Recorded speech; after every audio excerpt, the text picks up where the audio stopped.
আসসালামু আলাইকুম, সবাই কেমন আছেন? আজকে আমি পাঙ্গাস মাছের ভর্তা করব। এর জন্য এটা বাটিতে পেঁয়াজ কুচি নিয়ে নিচ্ছি আর পাঙ্গাস মাছ নিয়ে নিচ্ছি 3 পিস। আর এখানে আদা রসুন পেঁয়াজ বাটা আছে, জিরা আছে অল্প, এগুলো একসাথে করে রাখছিলাম। তো এখানে টমেটো বাটা দিয়ে দিচ্ছি, হলুদের গুঁড়া, মরিচের গুঁড়া আর লবণ দিয়ে দিচ্ছি।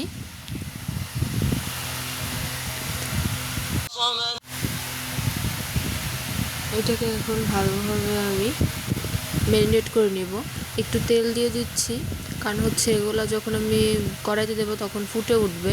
পাঙাশ মাছে যখনই ম্যারিনেট করবেন বা আপনারা ভাজবেন তেল দিয়ে দিবেন একটু সামান্য করে। পরে আমি একটু চুলায় চলে আসছি, এখানে এখন কড়াই বসিয়ে তেল দিয়ে ভালোভাবে হিট করে নিব। এটাকেও ভালোভাবে হিট করে নিতে হবে, না হলেও মাছটা লেগে যাওয়ার সম্ভাবনা থাকে। সবগুলো মাছ মশলা ছাড়িয়ে আগে দিয়ে দিচ্ছি, কারণ মশলাটা আগে দিলে মশলাটা পুড়ে যেতে পারে, এর জন্য আগে করে দিচ্ছি। আমার এক পাশ হয়ে গেছে, উল্টে দিচ্ছি। তো এক পাশ হয়ে যাওয়ার পরে এখানে মশলাটা অ্যাড করে দিব। পরে এখানে আমি একটু পানি অ্যাড করছি, যেন মাছটা ভালোভাবে ভিতর থেকে সেদ্ধ হয়ে যায় আর খুলে খুলে আসে। ঢাকনা দিয়ে দিচ্ছি,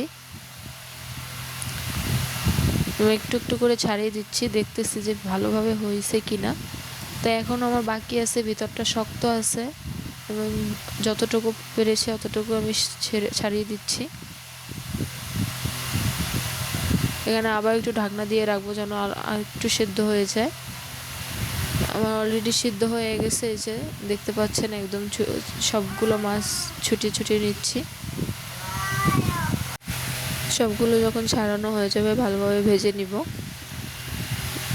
আর এখান থেকে যে বড় কাঁটাগুলো ছিল ওগুলো বেছে নিব, আর ঠান্ডা হওয়ার পরে ছোট ছোট যে কাঁটাগুলো আছে ওগুলোও বেছে নিব।